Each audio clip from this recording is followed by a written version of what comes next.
Welcome to Billabong's kitchen. This is Billabong Monkey. I had a grandma who made an amazing meatloaf. I mean, absolutely amazing. Used to inspire me all the time as a kid.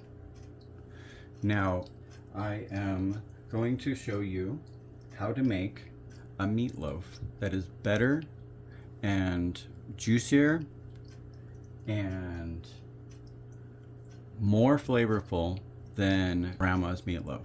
This is my recipe for making meatloaf, and for what I have is I have an 80-20, that's 80% lean, 20% fat, ground beef. You can go to your regular grocery store. Now everything I have here is set on what is a very easy and approachable way to make this from your own kitchen, or a limited amount of things that you would have to pick up from a store. There are various different variations. There are 100 million different types of meatloaves that you can make. Now, you can go leaner if you want. You can also cut in ground turkey if you like it to have that cut for even leaner version. Now, this recipe will work for any of those versions with the way that I put it together. So, black pepper, granulated garlic, kosher salt, dried thyme. Here are the panko breadcrumbs. I have one medium-sized onion, 3 eggs, Worcestershire sauce, 1 stalk of celery, baby carrots. We're going to prepare our veggies to go into our ground beef and our mixture that's going to be incorporated with the beef. So next thing we need is our carrots, our celery, and our onion. Now, throughout the time on adjusting my recipe and getting it till it was just right, one of the things that I've had throughout the years of cooking this is recipes that they will ask for onions, carrots, and celery to be used, to partially be used to be in the gravy to accompany the recipe. And then a lot of traditional, old-fashioned, original meatloaf recipes will call for onions in them. Well, one of the things that I, partially in the midst of, I hate to see things wasted, and being in the restaurant industry, is you're always looking for ways to make sure that you're not throwing out useful product. So, what I came to find being one of those key moments that just took the meatloaf to a whole nother level was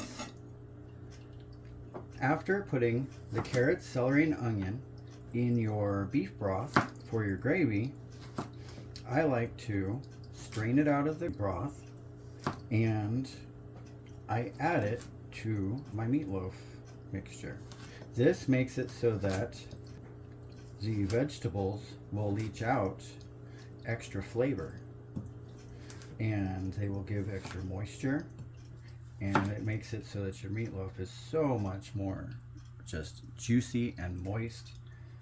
It gives it a little more texture, gives you a little bit of color. Now, having your cutting board well secured is very, very important. The other thing is that you have to be careful with things like carrots. They like to, because they're very firm, they have a tendency to roll and move, and this is a very good opportunity to be able to cut yourself. So you want to make sure that you get very deliberate, very safe cuts.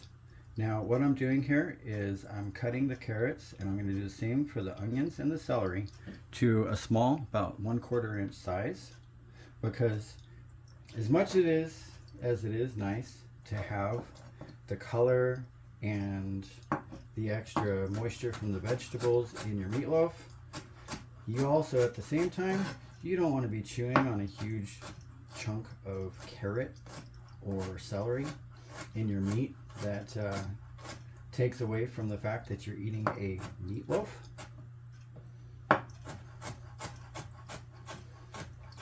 So we're just working for as consistent as you can.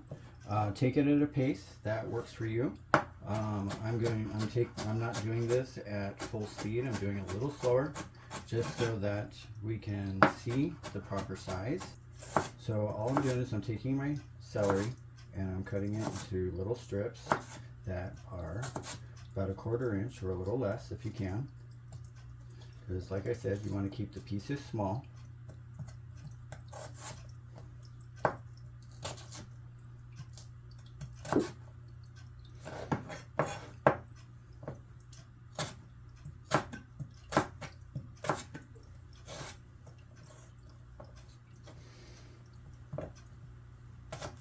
Now, if you were working with something where you're just doing a soup or something that's a little more rustic, you could be a little bit more rough about the cut. I like to take a little bit time with making sure that I have a very consistent size on my celery so that it's not having too many big or small pieces. So basically, once you line it all up, you can do it, if you find that it walks or moves around a lot on you, you can do smaller stacks as you go. If it gets down to the end and it gets a little awkward for you, you can break it down into smaller stacks so that it's more manageable. Because the first thing that we always want to make sure that we are is safe. And easiest way to become unsafe or get hurt is by trying to do too much beyond whatever the vegetable itself environment that it creates that makes it so that you could have, say, that carrot that rolls over, or because you're rushing too fast and you're trying to just get it all done too quickly. It's a really easy way to get yourself hurt. So we have our carrots, we have our celery, and now I'm going to go in on the onion. An onion is a funny thing when it comes to a kitchen. There are a lot of traditional ways that you can learn how to cut an onion. In a lot of traditional cuisine, you're taught that you cut the top off, you cut the bottom off, you go ahead and remove your skin from both sides. Onions have a tendency to, once you break the membranes on an onion, it makes it so that it releases into the air an aroma that likes to make you cry. So you like to, best thing to do is make sure that you have a sharp knife and that you get clean and even cuts. The more you break and push your way through the onion and crush every membrane that's inside of it, you're going to end up with more of that aroma that comes up that makes you cry. Also, if you keep your head back and don't be leaning into your cutting board, this makes a big difference. So as I was saying about a traditional way to cut an onion, traditionally you're taught to come in from the side and make cuts, and then you go through, and you can do this one way or the other, either in this way first or from the top, but either way, to go through and then you put little cuts. A lot of time people will leave the base of the onion on to hold it, and I find that throughout the years of working that there's a better way to cut an onion. If you really want it to be even and the same size, because often when you do these ways, you end up with different angles on the way that the onion is cut through. So easiest way to cut an onion is whatever size you're shooting for, which here we're going for about 1/4 inch, so we want to stay consistent. Is I'm coming in and I'm slicing all the way down from top to bottom my 1/4 inch. So say you're doing a 1/2 inch, you'll go twice as big, or if you're doing a large chop, doesn't matter which way you go. It also helps that the newer your onion is, the more it's going to hold together as you cut it. Now that I have even slices all the way through down my whole onion, so for this recipe we're going to use about 1/2 of an onion. So just pick yourself out a nice medium onion. So now that we have even slices all the way down, now you can come in and pick your 1/4 inch size. If you need to, pull back a little bit and work it from the edges, so that, because the onion likes to try to flip apart and pull itself different directions, it can start to get a little wonky feeling. So once you've done this, you work your way back Keep clear of your fingers. Keep an eye out for any stray pieces that may try to come out, because since an onion has layers, you're going to see that some of those smaller layers have mini layers inside, and it can affect the size of your consistent cut. If the top layer, because your onion, this one's not very old, so this isn't an example of having to, but what you can do is pull back the top layer of your onion, and the inside always usually has a tendency to stay more firmly together. Once you get there, then you can roll it forwards, finish off your last portion. You're able to see as you're going that you only have little pieces left, so now you just trim up those last little pieces, get a little trim on the last bits. Now that you have that top layer, those top roll of the onion, they like to lay flat better because it's coming off of a larger dome. Gives you the ability to be able to evenly cut, almost like you're cutting a stick, these onions, so that all the way down to your last slice, hold it back, you have one even cut. They're all the same size. We're all at the same rough 1/4 inch cut. Now we have our onions, our celery, and our carrots. And what I'm going to do next is I'm going to take these, I'm going to put them into about 1 tablespoon of butter, and I'm going to saute them until my onions are pretty much a little bit clear. The celery starts to get a little translucent and clear. And in the midst of this, the carrots are going to soften a little bit. And then I'm going to add about 6 cups of water, because I'm going to make enough gravy to make sure we have plenty to be able to have with our meatloaf if you want it, to be able to load up those mashed potatoes with a nice mound of gravy over the top of them. And so at that point, when I add my 6 cups of water, I'm going to put a bouillon mix into the water to make myself a beef base. You can use any sort of Knorr or any other brand that you like that's your favorite for making a gravy or a broth or anything to make a beef base. Just pick your favorite concentrate, and or buy a can or a quart of beef broth as well. We took our mirepoix, our little veggies of carrot, celery, and onion, stuck it in a little pot. This is the pot that's going to be used to make my gravy. So at the moment, what we have is it's been sauteed with 1 tablespoon of butter, and just until basically the onions start to become clear and transparent. And now at this point, I'm going to add 6 cups of water and a beef base, and we're going to add just a couple dashes of Worcestershire sauce just to help add some flavor. Now, when you're boiling it with the beef base and that little bit of Worcestershire sauce and maybe a pinch of salt, it also leaches into the vegetables, which then will share that added flavor from the beef base and the Worcestershire sauce into your ground beef. So at this point, we're going to go ahead and bring that to a boil, and we'll start the next step. At this point, we're going to mix the mixture of the liquids that are going to go into the ground beef. Ketchup. This can be whatever your favorite brand is. Doesn't have to be anything specifically. We're going to put this in our bowl here. And then the next thing we're going to need is the thyme. We're going to mix that in. Now, you can go 2 different ways with this.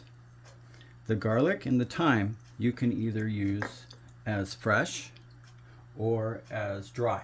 A lot of people usually have at least a basic set of spices in their cupboard. So if you have dry thyme and dry garlic, you're more than welcome to use it. I find that it really doesn't make a huge difference. Some people just like using fresh, and that's fantastic. You do have to keep in mind that fresh herbs have a tendency to be a little bit, you could say, weaker, because it's got all the moisture in it. So you usually want to basically double the amount that you're going to use.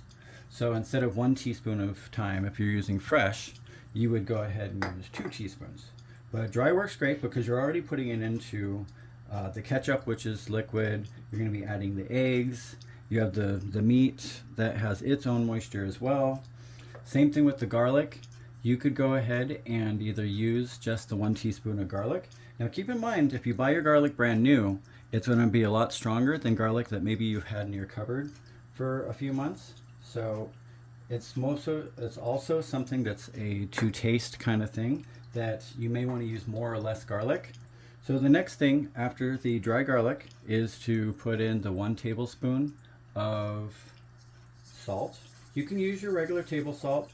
Kosher salt is a very popular thing to use with most people in kitchens and places like that in the industry. And then also about half a teaspoon of black pepper. If you're a big pepper fan, you can go heavier.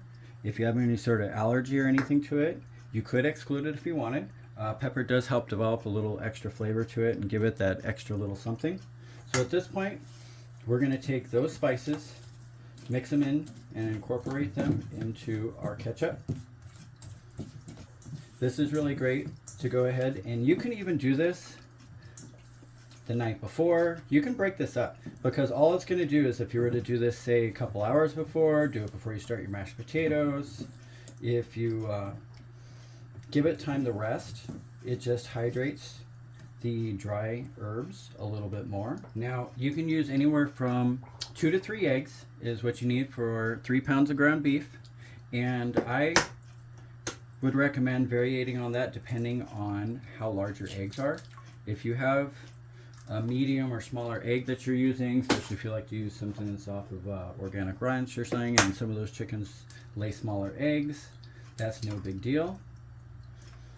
Now these are actually large eggs. The egg and the breadcrumbs are part of the binding that helps keep the ground beef and all of your other ingredients held together. That's why it's called a binder, is it holds it together. As long as you have a nice even mixture. This makes sure that as you add it to the ground beef, that you don't have one little piece of your meat that has a super salty spot, or too much pepper, or too much thyme. It gives a very even mixture of all of your ingredients throughout the ground beef. We're going to go ahead and let this rest for a moment while we're waiting for our veggies to come to a boil, so that then we can strain the liquid out of the broth and be able to keep just the vegetables themselves, and we're going to add that into here. Let's move to the next step. We're going to take our vegetables that we just brought to a boil.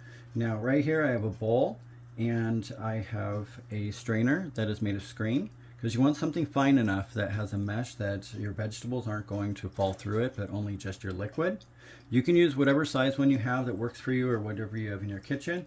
So what I'm doing is I'm going to pour all of my ingredients with the broth through this screen, so I can capture all of my veggies, and veggies alone. I want to pull them out of your liquid, let them be able to drip clean, drip dry. Now, they now have the flavor of your beef broth and that little bit of Worcestershire sauce to give it that little bit of extra hint of flavor and a little twang. I'm going to give it a little shake. If it has a little bit of moisture still dripping off of it, that is perfectly fine, because at this point, all that's going to do is to add a little bit more moisture to your beef mix, and it's going to keep your veggies nice and flavorful. And I'm going to add this into our ketchup and egg and our herbs. And now that we have that in there, we're going to take those veggies, you're going to mix them into your liquid mixture that's going to go into your ground beef. Now at this point, we're just incorporating it, because we want to make sure that as we mix it into your ground beef, that all of your flavors and all of your ingredients are going to evenly mix throughout your beef, because you're not going to want to have a little piece of beef that has too much pepper or too much garlic, or you hit that spot that's just so salty that you just kills the whole dish for you. So now that we have it fully incorporated, and I have my broth that I separated, always be very careful. You're working with hot things and sharp knives, so safety is always the key thing to make sure that you take care of. Always have something to be able to carefully move your product from one place to another. I'm going to transfer this back to my pot so that now I can turn it into my gravy that's going to pair with my meatloaf. All right, so we have our mixture here. It has all of our veggies mixed into it. It has all of our herbs and spices and our salt and our pepper. And one of the last things that you want to add to this is about 1.5 teaspoons roughly of Worcestershire sauce. Whatever your favorite brand is perfectly fine. Now, I do a lot of cooking. I don't always need a teaspoon because I just know by feel. I've been doing this for a long time. Also, this is also one of those things that's kind of one of those to flavor kind of to taste items.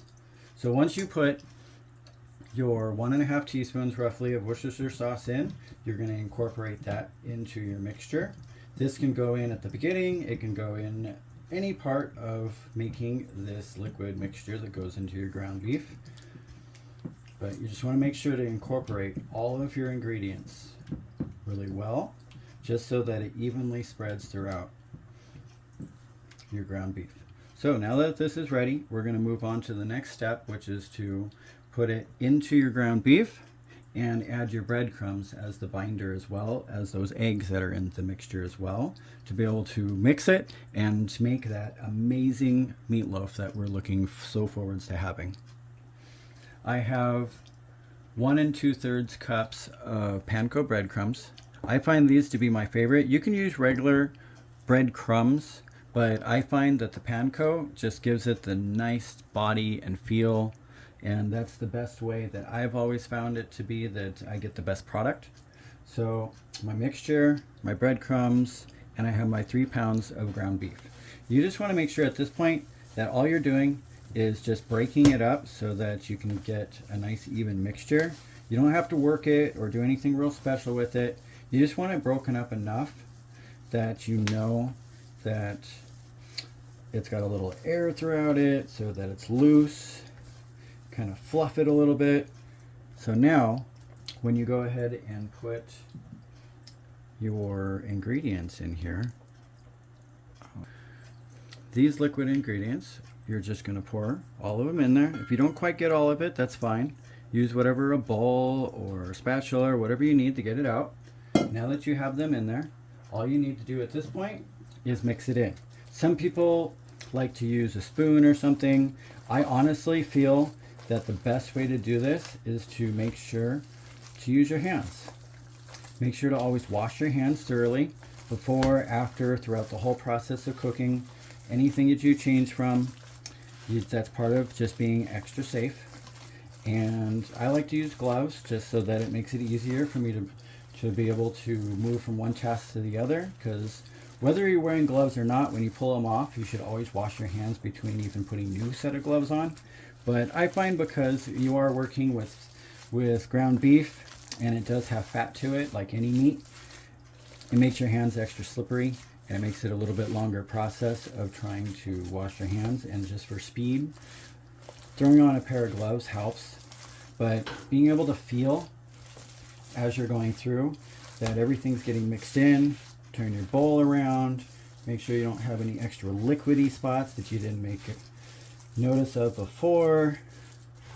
So now at this point, we've just merely tossed it and rolled it. We're not working or massaging it or anything. We have all our ingredients are thoroughly worked on through it. One thing I like to do sometimes is you can give it a little bit of a smell, and it's always good to keep your palate fresh and know what it is that you're cooking and be familiar with the flavors. So giving it a little whiff gives you an idea of what it has potential of tasting like. You get to smell that little bit of garlic. You can smell the Worcestershire. You're able to smell all of your other veggies you put in it. So at this point, I took my 1 2/3 cups of panko breadcrumbs, poured it in, and just like the other ingredients, we're looking to evenly incorporate it throughout the process here. Now you're not looking to, like I said before, you don't want to over massage it or do anything real crazy to it. You just want to make sure that as you work through it, that you don't have any dry breadcrumb pieces left inside of it. See, there's that spot. So making sure to flip it over and get a good roll on it. You get to find those little veins of white that come through it that you may have missed on one of your previous turns. So I'm just turning it over, spreading it out, mix it around a little bit. Make sure that all of your breadcrumbs are nice and evenly mixed in. All right, so at this point, we have a nice even mixture. The breadcrumbs are well incorporated in. I'm spreading it out just to give it a little bit of a look to tell whether or not I possibly missed anything. It's looking pretty good. All right, so we've taken all of our ingredients. They're all mixed together. The next step now is going to be forming your meatloaf. We'll be back in just a second after I wash my hands. Okay, so now we're back. We've mixed all of our ingredients into our ground beef. Everything is well incorporated. We have our carrots, our celery, our onions, all of our spices, salt and pepper, a little Worcestershire sauce, our panko breadcrumbs. Now at this point, we're up to making the meatloaf into loaves. Now traditionally, people have always either formed this into 2 different loaves, or they put it in a pan. You can do all of these things and they are all perfectly fine. One of the things that I've come to find that many of the people that I make this recipe for have always enjoyed is I take a little bit different approach on it. I have basically right here, I have a 1 cup measuring cup, and I'm going to pull it in there. It doesn't have to be exact, it's just your measuring vessel. Is I'm going to portion it out into basically about 1 cup portions. Now you can adjust this as you get to the end and you see you have more or less, or maybe you're feeding the kids and you want to make them a little bit smaller. The thing here is that's part of this that's important on the portioning is that you get a much more even cooking time out of the entire batch if they're all the same size, because you don't want to have to go to cook this and you go to check the temperature to make sure it's fully cooked, and next thing you know, one of them isn't quite ready, another one is starting to burn. This is part of the importance of being able to portion it. So what I have here is basically just whatever your cookie sheet is, your baking pan, you can use a cake pan, whatever works out best for you. Use that, and then if you have like a cooling rack or a cookie or a roasting rack or any sort of raised rack, you can use that as your means to be able to lift them off of the pan so that you can let the oils and fats drip away. This helps make it so that it's a little bit more lean. So what I'm going to do here is the last one. It's a little bit shy, so I'm going to steal from a couple of them, just a little bit here and there, so that they're still even.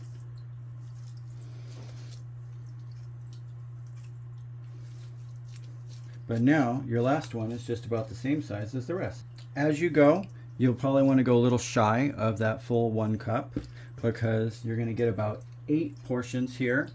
Now, if you're only feeding the family with, say, 4 family members, having 8 portions just means that now you have the chance to have leftovers, or if you have a big eater and they want to eat 2 of them, you have them. So at this point, we have 8 even portions, just shy of measuring cup, 1 cup portion each. I'm going to take each one of these, I'm going to squeeze them a little bit together, get a good hand scoop all the way around. This is so that you're compressing it so that you kind of take a little bit of the air out of it. It's not like a hard push, it's just an even roll and push. And then I take it and I give it a little spin and roll, and basically you're kind of get a football or kind of an egg shape. And this is my take on an individual meatloaf per person.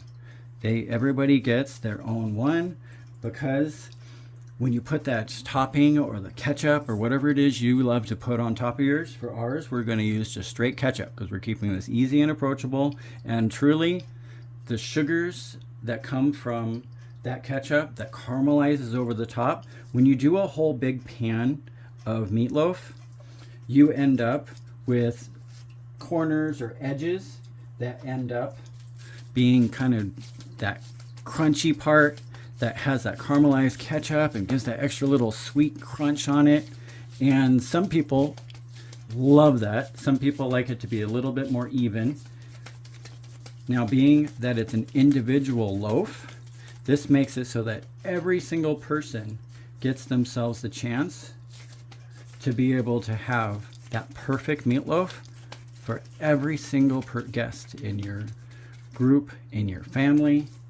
So all I'm doing is I'm taking them, I'm giving them a little squeeze so that we can make sure to incorporate it. Because one of the things that happens when you do a free open loaf, especially when you go do great big ones, is that they like to crack apart because the breadcrumbs and overall, if it's not shaped very, very evenly, it'll break open and it gives a less appealing look for your finished product. And you always, because we all eat with our eyes, we want to be able to have the prettiest, most gorgeous looking meatloaf when you're done. That liquid that you used to boil your veggies after you gave them that little bit of a saute, now you can be able to, while it's in the oven, be able to thicken your gravy and get that ready so that by the time these guys come out of the oven, you've got mashed potatoes and gravy. And then just to round out that dish, whatever your favorite vegetable is that you want to pair with it, you can get that going while it's in the oven too. Maybe saute up some fresh green beans. That's always a nice item to be able to throw in with it. And we're down to the last one.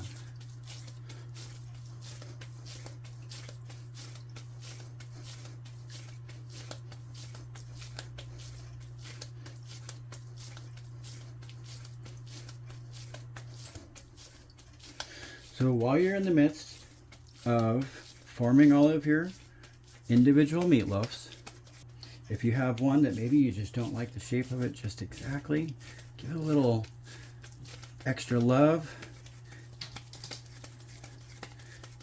Flip it around. Before you start this process, you just want to go ahead and preheat your oven to 350 degrees. Next step on this train here is we're going to coat them with the ketchup. You can be a little more liberal. You really don't have to measure this portion out. It's just a quantity to throw in a bowl so that you can coat the top of each one. You can use a brush if you want. Not everybody has basting brushes and things possibly in their house. Keeping this very approachable. So you can literally be able to scoop and pat it on top of each one of them. So just pull a little scoop out, get all the way down around the edges of it, because you are working with individual loaves, you get the ability to give every single person that perfect coating of the extra flavor, be able to let it be able to caramelize for each one of them. Basically what I'm doing right now is I'm giving from the best angle for ergonomics of being able to coat it over the top for one side. And then what I'm going to do is it makes it much easier to make it more even and a better coat all the way around, is I'm going to turn the pan and get the other side.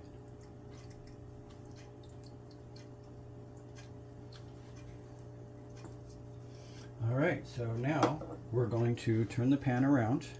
I'm going to wash my hands, get a fresh pair of gloves because I don't want to get all of my materials sticky. Give it a flip, and I'm going to wash my hands and we'll do the next part. Okay, so now that we have turned our pan around and we've already got a nice coat on one side, we're going to do the same thing with the other end. And if you come to find that as you're putting on the ketchup and you find that you like it a little bit heavier, more like what I have shown here, then all you have to do is just hit that refrigerator, grab a little more ketchup to throw in your bowl. I like to, as a general rule, try to go as minimalist of not wasting. So I always say go ahead and start out with that cup, maybe cup and a half of ketchup, and start the process. And you find that you got it coated to a point that you really like it, it looks just right to you, then you're good. But if you need that little bit more, you can add it, and then at the end of when you're finished, you're not throwing out ketchup and wasting that money or the product. And now, because you can also, because we turn the pan, we can see the other side. We can give a little touch up for anywhere that maybe we want a little more even coating all the way around. This can be really liberal because all it's going to do is anything that's a little bit extra over the edge is going to literally drip away because it's on a roasting rack. Now, one of the things is that we're being extra liberal because some of it's going to sweat away as it roasts, and you want to make sure that when it's done that you still have a nice glaze right over the top that gets that nice little bit of color and caramelization. So now that we have all of our individual loaves covered, we're going to take these now and throw them into our preheated oven that was set to 350 Fahrenheit. And we're going to cook them for about 35 minutes.